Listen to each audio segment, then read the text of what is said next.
Baik, selamat malam maupun pagi maupun siang kepada Ibu Erna Herawati selaku dosen pengampu dari mata kuliah Tata Kelola Perusahaan dan Etika Bisnis. Kami dari kelompok 3 kelas D akan memaparkan analisis penerapan Good Corporate Governance dan juga kasus yang terjadi di negara Filipina. Bisa di next slide.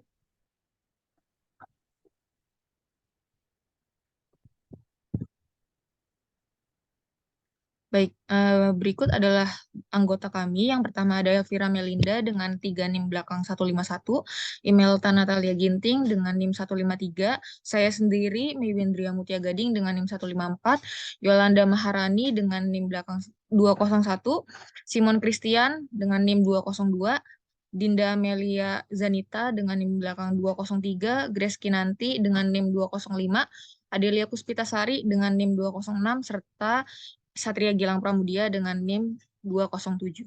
Bisa di next slide.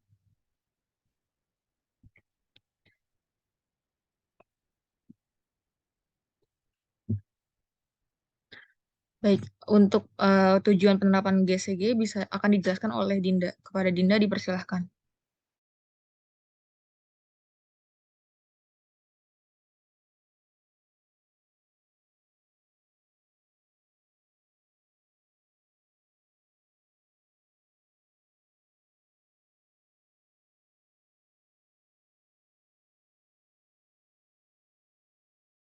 Dinda, untuk mic-nya masih di unmute, masih di mute, sorry.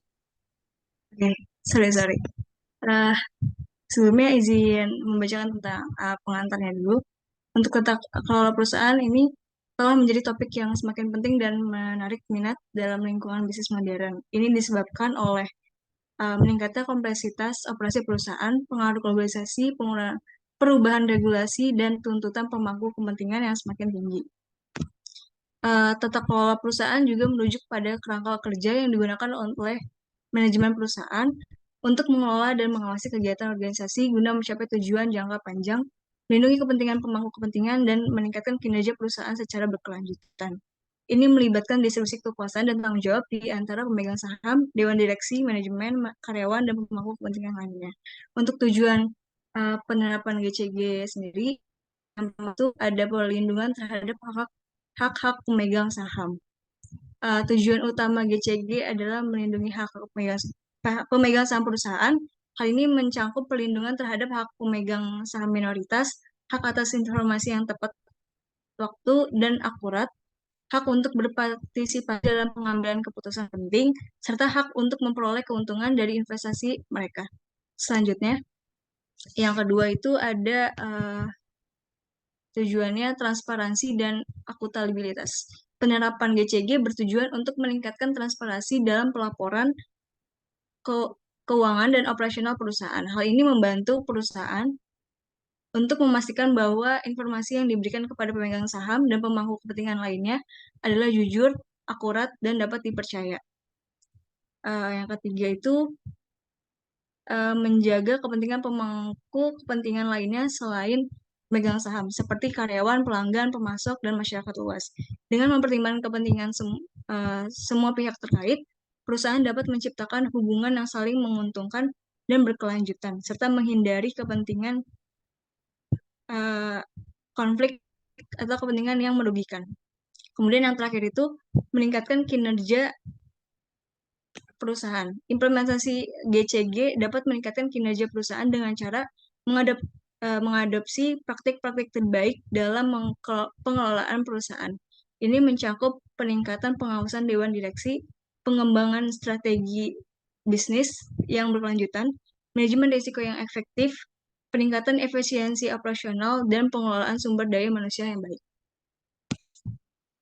Kemudian untuk selanjutnya itu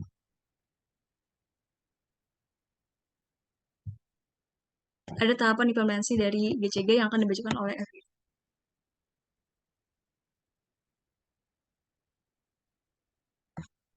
Selanjutnya adalah tahapan implementasi dari GCG di Filipina.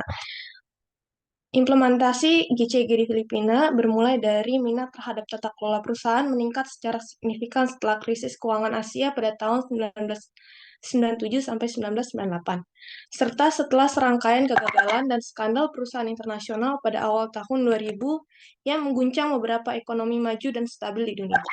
Di Filipina, berbagai badan pengatur telah menerapkan banyak reformasi yang direkomendasikan oleh organisasi internasional seperti OECD, IFC, ADB, dan sebagainya.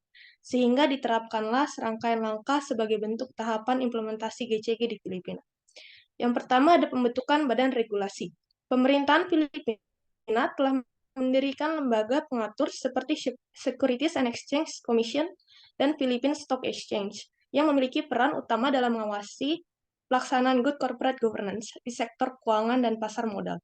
Badan pengatur ini memiliki tanggung jawab untuk mengeluarkan pedoman, peraturan, dan standar terkait praktik GCG, serta melakukan pengawasan terhadap perusahaan-perusahaan yang terdaftar guna memastikan kepatuhan terhadap prinsip-prinsip GCG.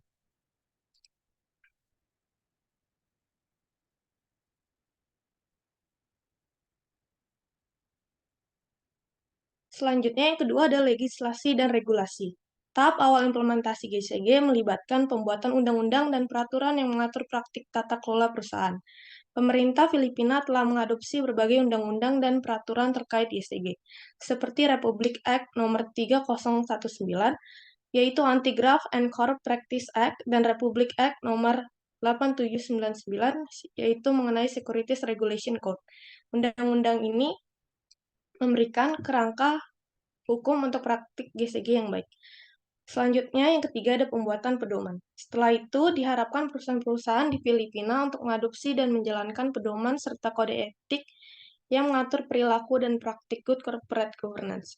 Pedoman ini mencakup prinsip-prinsip seperti transparansi, akuntabilitas, keadilan, dan perlindungan kepentingan pemegang saham. Perusahaan juga diwajibkan untuk menerapkan kebijakan anti korupsi, manajemen resiko yang efektif, serta melakukan pengungkapan informasi dengan jelas dan tepat waktu.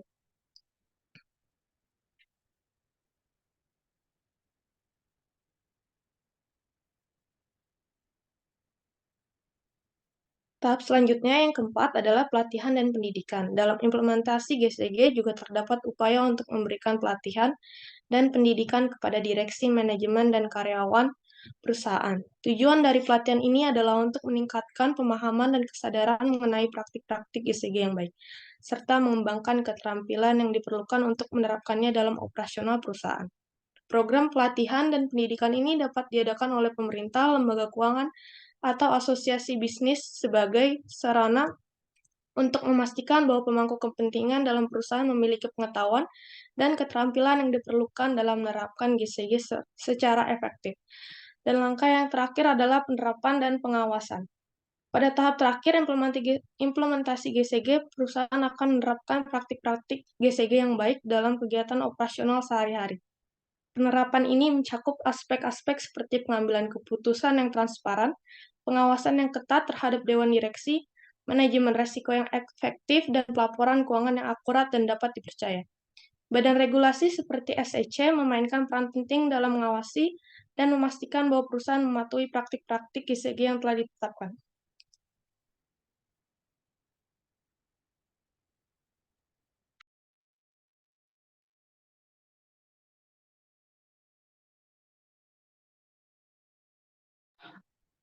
Selanjutnya masuk ke struktur tata kelola perusahaan. Yang pertama ada pemegang saham. Pemegang saham memainkan peran yang signifikan dalam tata kelola perusahaan di PSE. Mereka memiliki hak untuk berpartisipasi dalam rapat umum pemegang saham, memilih anggota dewan direksi, dan memperoleh informasi yang transparan dan jelas mengenai perusahaan. PSE juga mendorong keterlibatan aktif pemegang saham melalui penggunaan teknologi dan sistem elektronik. Yang kedua ada dewan direktur.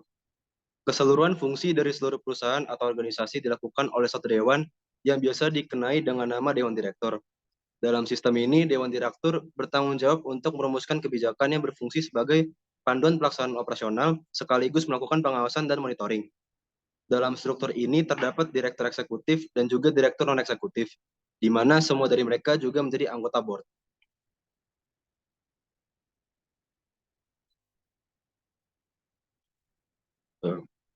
Yang ketiga ada komite-komite. Perusahaan yang terdaftar di PSE diwajibkan untuk membentuk komite-komite khusus guna memperkuat tata kelola perusahaan. Beberapa komite yang sering dibentuk antara lain komite audit, komite nominasi dan remunerasi, serta komite resiko. Tugas-tugas komite ini meliputi pengawasan terhadap aspek tertentu dalam operasional perusahaan dan memberikan rekomendasi kepada dewan direksi. Yang keempat ada manajemen perusahaan. Manajemen perusahaan memiliki tanggung jawab langsung dalam menjalankan operasional sehari-hari perusahaan sesuai dengan kebijakan dan strategi yang diterapkan oleh dewan direksi. Mereka bertugas untuk mencapai tujuan perusahaan, mengelola risiko dengan efektif, dan memastikan kepatuhan terhadap peraturan yang berlaku.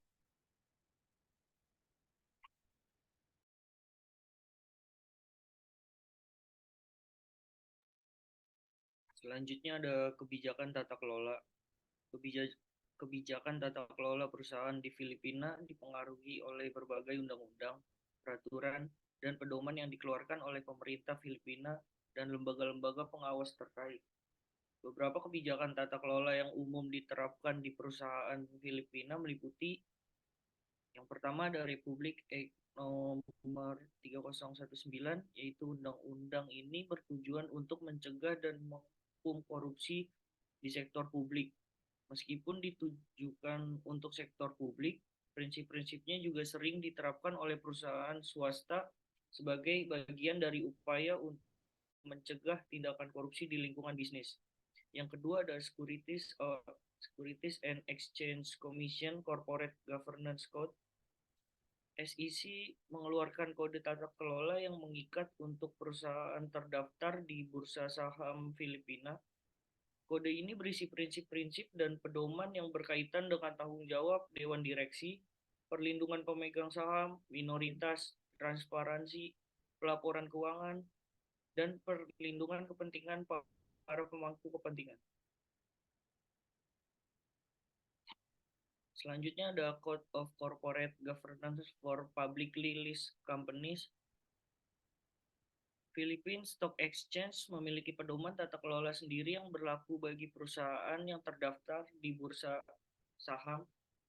Pedoman ini mencakup prinsip-prinsip yang meliputi tata kelola perusahaan, perlindungan pemegang saham minoritas, peran dewan direksi, transparansi pelaporan keuangan, dan praktik yang baik dalam pengelolaan risiko perusahaan. Lalu ada Data Privacy Act of 2012, undang-undang ini memberikan perlindungan terhadap privasi data dan informasi pribadi individu. Perusahaan di Filipina harus mematuhi persyaratan undang-undang ini dalam mengumpulkan, menggunakan, dan menyimpan data pribadi karyawan, pelanggan, dan pihak lainnya. Lalu yang terakhir ada Labor Code of the Philippines, yaitu kebijakan tata kelola perusahaan juga mencakup ketentuan-ketentuan dalam Kode Buruh Filipina yang mengatur hubungan antara perusahaan dan karyawan. Ketentuan-ketentuan ini mencakup hak-hak karyawan, perjanjian kerja, standar kerja, keamanan dan kesehatan kerja, dan prosedur penyelesaian sengketa.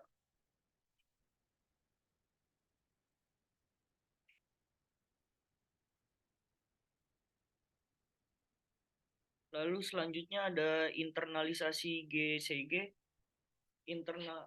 Internalisasi Good Corporate Governance merupakan proses perusahaan di Filipina yang mengadopsi dan mengimplementasikan prinsip-prinsip GCG dalam menjalankan tujuan perusahaan serta menjaga keberlanjutan suatu perusahaan. Berikut adalah beberapa langkah yang dapat diambil oleh perusahaan dalam melakukan internalisasi GCG. Yang pertama ada komitmen pemimpin. Pemimpin perusahaan harus menunjukkan komitmen yang kuat terhadap prinsip-prinsip GCG. Mereka harus memimpin dengan teladan dan mengkomunikasikan pentingnya GCG kepada seluruh organisasi. Pemimpin juga harus mendorong transparansi, akuntabilitas, dan etika dalam semua keputusan dan tindakan yang diambil. Yang kedua ada pembentukan dewan direksi yang efektif. Dewan direksi harus terdiri dari anggota yang berkualitas, independen, dan memiliki keahlian yang relevan untuk mendukung pengambilan keputusan yang baik. Mekanisme pengawasan internal dan sistem insentif yang sesuai juga harus diterapkan untuk memastikan bahwa dewan direksi dapat melaksanakan peran mereka secara efektif. Yang ketiga ada kebijakan dan pedoman. Perusahaan harus mengembangkan kebijakan dan pedoman yang jelas terkait dengan GCG. Hal ini meliputi kebijakan mengenai tata kelola dewan direksi, pelaporan keuangan, perlindungan pemegang saham, manajemen risiko, dan etika bisnis. Kebijakan dan pedoman ini harus disusun dengan mempertimbangkan undang-undang dan peraturan yang berlaku serta praktik terbaik dalam industri.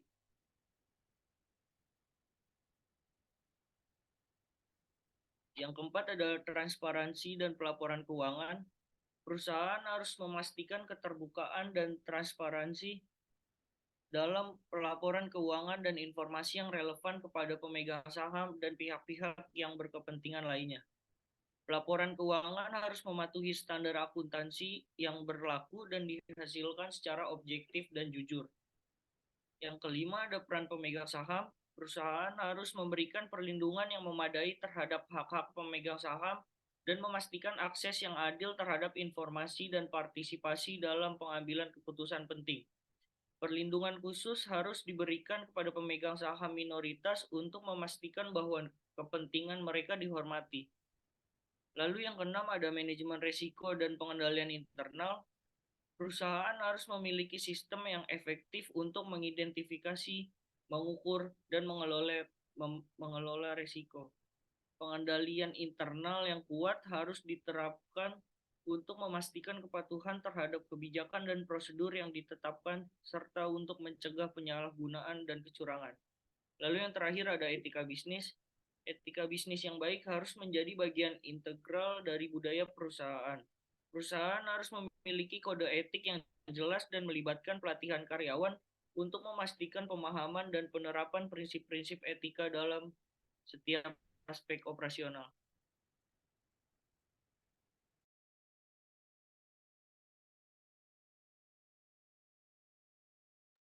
Selanjutnya ada penilaian kinerja Dewan Komisaris dan Direksi. Ukuran terbaik efektivitas Dewan adalah melalui proses penilaian. Penilaian Dewan membantu direktur untuk meninjau kinerja mereka secara menyeluruh dan memahami peran dan tanggung jawab mereka. Oleh itu, ada kebutuhan bagi Dewan untuk melakukan tinjauan dan penilaian berkala atas kinerja mereka sendiri, termasuk kinerja para anggotanya, ketua, dan CEO.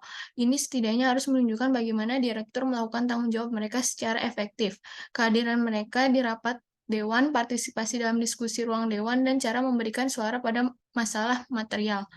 Yang pertama ada prosedur melaksanakan penilaian kinerja Dewan Komisaris. Ukuran terbaik efektivitas Dewan adalah melalui proses penilaian. Dewan harus secara teratur melakukan evaluasi untuk menilai kinerja sebagai sebuah badan dan menilai apakah Dewan tersebut memiliki kombinasi latar belakang dan kompetensi yang tepat. Dewan harus melakukan penilaian mandiri tahunan atas kinerjanya, termasuk kinerja ketua, anggota individu, dan komite setiap 3 tahun. Penilaian harus didukung oleh fasilitator eksternal.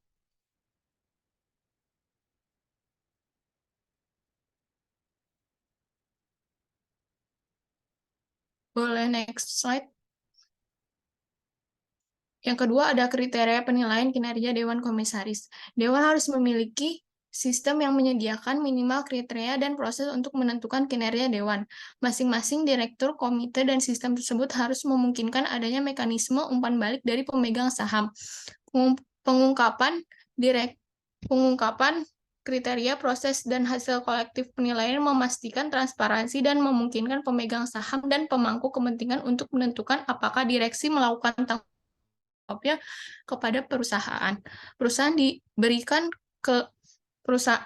diberikan keleluasan untuk menentukan kriteria dan proses penilaian yang harus didasarkan pada mandat, fungsi, peran, dan tanggung jawab yang diatur dalam piagam Dewan dan Komite. Dalam menetapkan kriteria, perhatian diberikan pada nilai-nilai, prinsip, dan keterampilan yang dibutuhkan perusahaan. Yang ketiga, pihak yang melakukan penilaian. Dewan harus memantau praktik tata kelola perusahaan dan membuat perubahan sesuai kebutuhan. Pemantauan ini harus proaktif. Ini termasuk memasang sistem akuntabilitas untuk orang di dalam korporasi untuk berkomitmen pada standar kinerja tertentu dan tingkat pencapaian untuk periode waktu yang ditentukan dengan baik. Ini meluas hingga melakukan tinjauan dan penilaian kinerja di semua tingkat perusahaan, dimulai dengan Dewan. Penilaian diri juga harus dilakukan oleh masing-masing direktur. Selain itu, peer review harus dilakukan terhadap anggota Dewan, komite Dewan, dan CEO perusahaan. Yang terakhir, rekomendasi hasil penilaian. Pengungkapan hasil penilaian harus dilakukan untuk memastikan transparansi dan memungkinkan pemegang saham dan pemangku kepentingan untuk menentukan apakah direktur dan CEO melakukan tanggung jawab mereka kepada perusahaan. Kajian harus dilakukan terhadap apa yang harus diungkapkan atau sejauh mana pengungkapan yang diperlukan, serta cara mengungkapkan hasil penilaian dewan. Untuk memastikan pengungkapan hasil, ACGR harus diubah dan memasukkan sebagian dari hasil penilaian.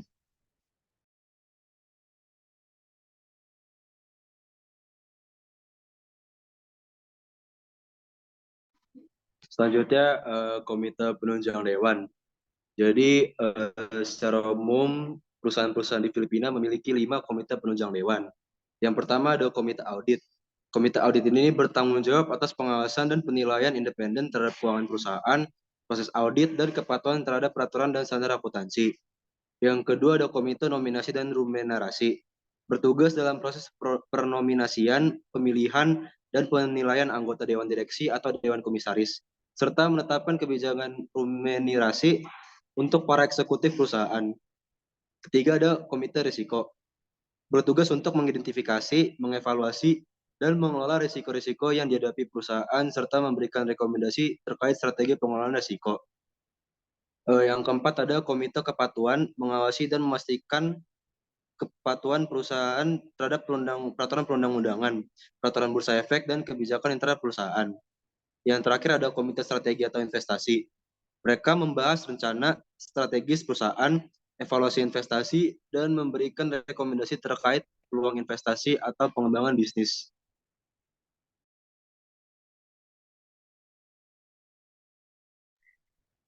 Baik, selanjutnya saya akan menjelaskan mengenai capaian penilaian penerapan GCG. Ada beberapa poin mengenai laporan yang diberikan oleh Securities and Exchange Commission Philippines dalam Kode Tata Kelola Perusahaan untuk yang tercatat secara umum mengenai penilaian sistem tata kelola pada perusahaan di Filipina. Komite ini membagi klasifikasi ke dalam 5 pembahasan utama yang kemudian dijelaskan kembali oleh beberapa poin pembahasan yang memiliki kriteria tertentu. Yang pertama itu ada tanggung jawab tata kelola dewan. Ada beberapa prinsip, yaitu yang pertama membentuk dewan kompeten, yang kedua prinsip menetapkan peran dan tanggung jawab dewan dengan jelas, yang ketiga membentuk komite dewan, yang keempat meningkatkan komitmen, yang kelima memperkuat independensi dewan, yang keenam menilai kinerja dewan, yang ketujuh memperkuat etika dewan. Yang kedua ada pengungkapan dan transparansi. Selanjutnya prinsipnya yaitu ada meningkatkan kebijakan dan prosedur pengungkapan perusahaan. Selanjutnya memperkuat independensi audit eksternal dan meningkatkan kualitas audit. Yang ke-10 itu meningkatkan fokus pada pelaporan non-finansial dan keberlanjutan. Prinsip selanjutnya yaitu mempromosikan akses yang komprehensif dan hemat biaya terhadap informasi yang relevan. Komponen yang ketiga yaitu sistem pengenalan internal dan kerangka manajemen risiko. Prinsip selanjutnya yaitu memperkuat sistem pengenalan internal dan kerangka manajemen risiko perusahaan.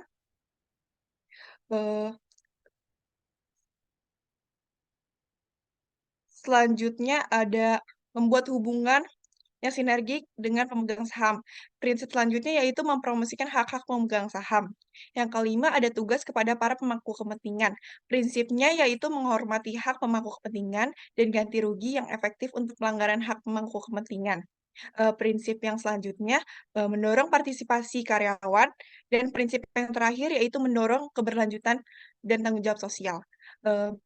Untuk materi selanjutnya akan dijelaskan oleh rekan saya yaitu Imelka. Selanjutnya yaitu sistem whistleblowing. Sistem whistleblowing adalah mekanisme yang memungkinkan karyawan untuk secara bebas menyampaikan kekhawatiran mereka tentang praktik ilegal atau tidak etis tanpa takut mendapat balasan dan memiliki akses langsung ke anggota independen dewan direksi atau unit yang dibentuk untuk menangani masalah whistleblowing. Kerangka kerja whistleblowing yang tepat menetapkan prosedur dan perlindungan bagi pengaduan karyawan, baik secara pribadi maupun melalui wako mereka, mengenai perilaku ilegal dan tidak etis. Salah satu aspek penting dari kerangka kerja ini adalah inklusi perlindungan kerahasiaan pelapor dan perlindungan dari pembalasan. Selain itu, bagian dari kerangka kerja ini adalah memberikan akses langsung dan rahasia kepada individu atau kelompok wakil kepada direktur independen atau unit yang ditunjuk untuk menangani masalah whistleblowing. Sistem whistleblowing di Filipina merupakan salah satu mekanisme yang penting untuk mendorong karyawan dalam menyampaikan kekhawatiran mereka terkait praktik-praktik ilegal atau tidak etis. Dewan Direksi memiliki tanggung jawab untuk membentuk kerangka kerja yang sesuai guna memfasilitasi whistleblowing ini. Melalui kerangka kerja ini, karyawan diharapkan dapat melaporkan masalah-masalah tersebut tanpa rasa takut akan balasan atau tindakan pembalasan. Selain itu, kerangka kerja ini juga memberikan akses langsung kepada anggota independen Dewan Direksi atau unit khusus yang ditunjuk untuk menangani whistleblowing. Hal ini memastikan bahwa keluhan-keluhan yang disampaikan oleh karyawan dapat diterima secara langsung oleh pihak yang independen atau berwenang. Perlindungan kerahasiaan terhadap pelapor juga merupakan aspek penting dalam kerangka kerja ini agar identitas pelapor tetap dirahasiakan dan tidak menghadapi resiko balasan yang merugikan. Dengan adanya sistem whistleblowing yang efektif, diharapkan perusahaan dapat mencegah praktik-praktik yang merugikan serta membangun lingkungan kerja yang lebih etis dan bertanggung jawab. Untuk selanjutnya akan dijelaskan oleh rekan saya.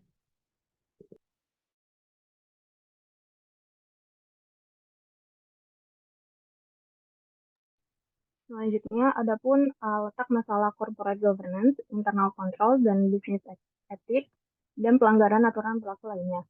Menurut Monks, Good Corporate Governance atau GCG secara definitif merupakan sistem yang mengatur dan mengendalikan perusahaan yang menciptakan nilai tambah atau value added untuk semua stakeholder. Negara Filipina merupakan salah satu negara yang memiliki beberapa kasus mengenai GCG. Salah satunya yaitu kasus pada Alto Broadcasting System, Chronicle Broadcasting Network atau yang dikenal ABS-CBN di tahun 2020. Pada kasus GCG oleh salah satu stasiun televisi terbesar di Filipina, ABS-CBN, dalam liputannya atas pidato publik Presiden Duterte tentang pandemi COVID-19 dinilai telah melanggar prinsip GCG. Sebelumnya, ABS-CBN memang dikenal sebagai media yang kritis terhadap rezim Duterte. Disampaikan secara langsung oleh Presiden Duterte dan disiarkan oleh ABS-CBN dalam liputannya atas pidato publik Presiden Duterte, terdapat perbedaan dalam laporan antara pidato tersebut. Beberapa pernyataan yang diucapkan oleh Presiden Duterte dalam pidatonya tidak disiarkan atau dipotong oleh ABS-CBN saat penyiaran. Secara umum, GCG memiliki 5 prinsip dasar yaitu transparansi, akuntabilitas, pertanggungjawaban, kemandirian, serta kewajaran dan kesetaraan. Hal yang dilakukan ABS-CBN dalam liputannya tersebut tidak menerapkan prinsip dasar GCG, di mana ABS-CBN tidak menyampaikan informasi secara utuh, harus mempertanggungjawabkan atas peredaran informasi tersebut, serta menjunjung tinggi independensi dan menjaga kebebasan mereka dalam memberikan liputan yang objektif. Boleh Dina?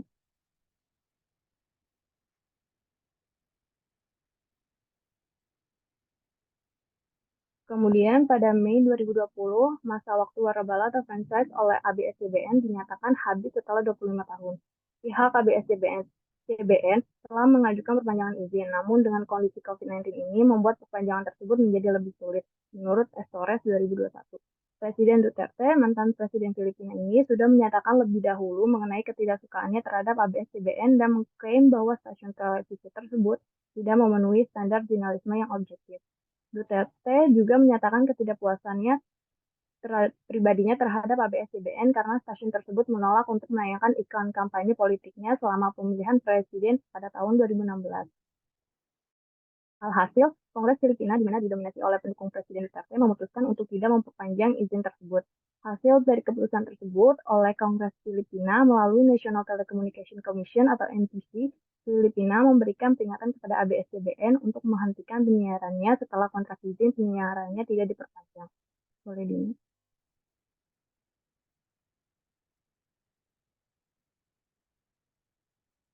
Berdasarkan dua kondisi tersebut, baik ABS-CBN maupun pemerintah Filipina yang berada di bawah kendali Presiden Duterte saat itu, keduanya sama-sama tidak menerapkan GCG dengan baik. Namun pada ABS-CBN yang menjadi permasalahannya yaitu pada letak masalah corporate governance, internal control, business ethics, serta adanya pelanggaran pada peraturan lainnya.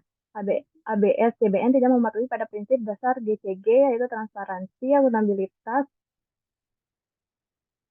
responsibility, independensi atau kemandirian, serta kewajaran dan kesetaraan atau fairness. Boleh di next.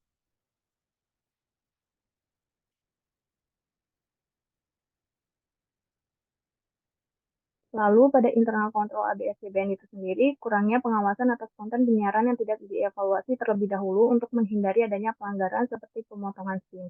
Kemudian dalam bisnis teknis, ABS-CBN dianggap telah melanggar kebijakan dan etika pada jurnalisme, yaitu kritik yang dilontarkan terkait dengan adanya bias politik atau pengaruh yang mempengaruhi konten dan narasi yang disampaikan.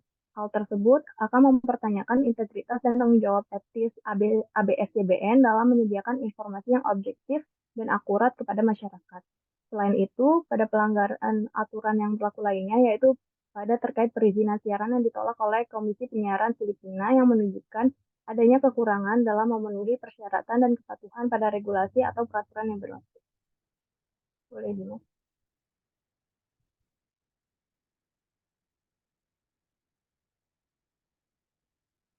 Oke, selanjutnya akan dipaparkan oleh Niwi.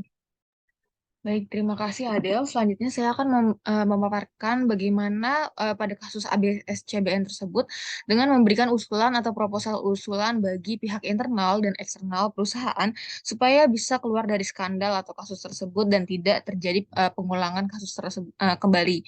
Seperti yang sudah dijelaskan sebelumnya, pada kasus ABS-CBN dapat diidentifikasi bahwa perusahaan telah melanggar beberapa prinsip dalam Good Corporate Governance.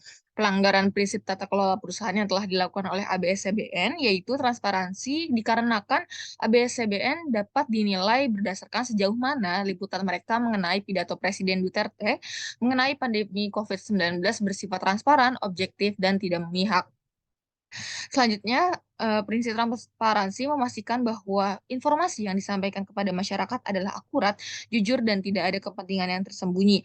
ABS-CBN juga dapat dievaluasi dalam hal akuntabilitas terkait liputan mereka. Jika ada klaim bahwa pidato Presiden Duterte telah dipotong atau dimanipulasi, ABS-CBN harus mempertanggungjawabkan tindakan mereka dan menjelaskan alasan dibalik pemotongan tersebut jika memang terjadi. Hal ini mengindikasikan ABS-CBN telah melanggar prinsip akuntabilitas.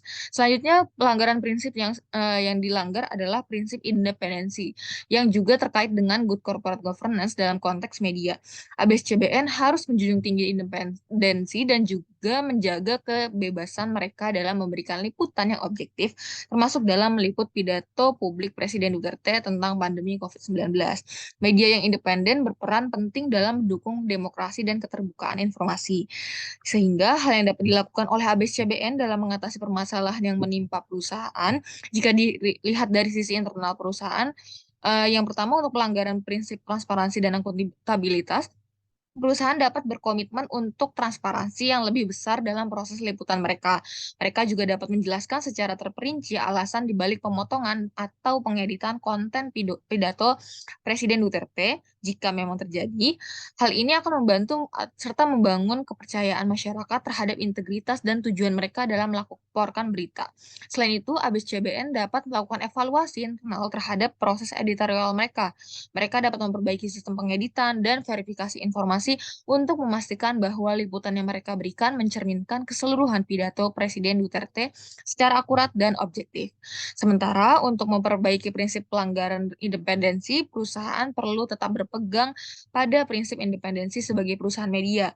Mereka harus menjaga kebebasan dari tekanan politik atau kepentingan tertentu yang dapat mempengaruhi liputan dan meyakinkan masyarakat akan standar masyarakat bahwa liputan mereka juga bersifat objektif. Kemudian ABS-CBN dapat meningkatkan standar dan kualitas jurnalisme mereka. Ini juga melibatkan pemantauan yang ketat terhadap liputan berita, melibatkan wartawan yang berkompeten, dan memastikan bahwa liputan mereka didasarkan pada fakta yang akurat dan konteks yang tepat. Oke, selanjutnya untuk pihak eksternal, dalam hal ini pemerintah dan penegak hukum, sudah seharusnya memberikan independensi dan tidak memihak pada pihak manapun meskipun merasa dirugikan. Pemerintah sudah sepatutnya memberikan fasilitas dan kemudahan untuk masyarakat dibandingkan mengutamakan kepentingan kelompok tertentu yang dalam hal ini mungkin disebutkan sebagai Presiden Duterte. Bisa di next slide.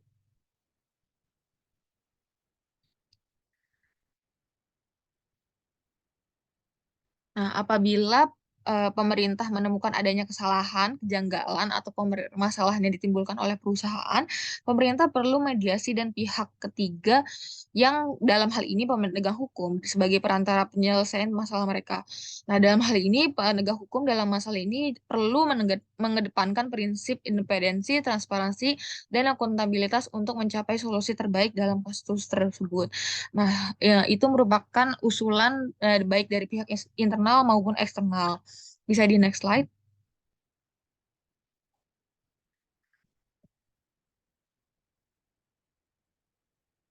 Baik, selanjutnya untuk kesimpulan bisa dijelaskan oleh email, Kak.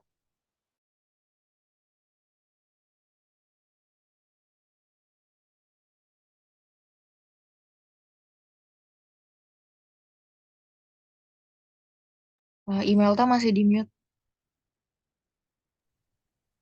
Maaf. Untuk kesimpulan, Filipina telah mengadopsi kebijakan analisis kasus good corporate governance sebagai upaya untuk meningkatkan tata kelola perusahaan di negara tersebut. Tahapan implementasi GCG di Filipina melibatkan beberapa langkah, termasuk pembentukan badan regulasi seperti Securities and Exchange Commission dan Philippine Stock Exchange yang bertanggung jawab mengeluarkan pedoman dan mengawasi pelaksanaan GCG. Legislasi dan regulasi juga telah diadopsi untuk mengatur praktik tata kelola perusahaan, serta pembuatan pedoman yang mencakup prinsip-prinsip transparansi, akuntabilitas, keadilan, dan perlindungan kepentingan pemegang saham. Filipina telah mengambil langkah-langkah konkret dalam penerapan GCG dengan pembentukan badan regulasi, legislasi, pembuatan pedoman, pelatihan, dan penerapan praktik-praktik GCG. Dalam laporan World Competitive Report, Filipina telah mengalami peningkatan peringkat dalam tata kelola perusahaan, menunjukkan bahwa penerapan GCG berjalan dengan baik seiring berjalannya waktu. Struktur tata kelola perusahaan di Filipina mencakup pemegang saham yang memiliki peran penting, dewan direksi yang bertanggung jawab merumuskan kebijakan, komite-komite khusus, dan manajemen perusahaan yang menjalankan operasional sehari-hari. Kebijakan tata kelola perusahaan di Filipina dipengaruhi oleh undang-undang, peraturan, dan pedoman yang dikeluarkan oleh pemerintah dan lembaga pengawas terkait. Secara keseluruhan, penerapan kebijakan analisis kasus good corporate governance di Filipina menunjukkan upaya yang serius untuk meningkatkan tata kelola perusahaan, memulihkan kepercayaan investor, dan menciptakan lingkungan bisnis yang transparan, akuntabel, dan beretika. Demikian dari saya kembalikan kepada rekan saya. Baik, sekian dari presentasi kelompok 3. Apabila ada kesalahan kata maupun ada kekurangan, mohon dimaafkan. Wabillahi taufiq wal hidayah. Wassalamualaikum warahmatullahi wabarakatuh.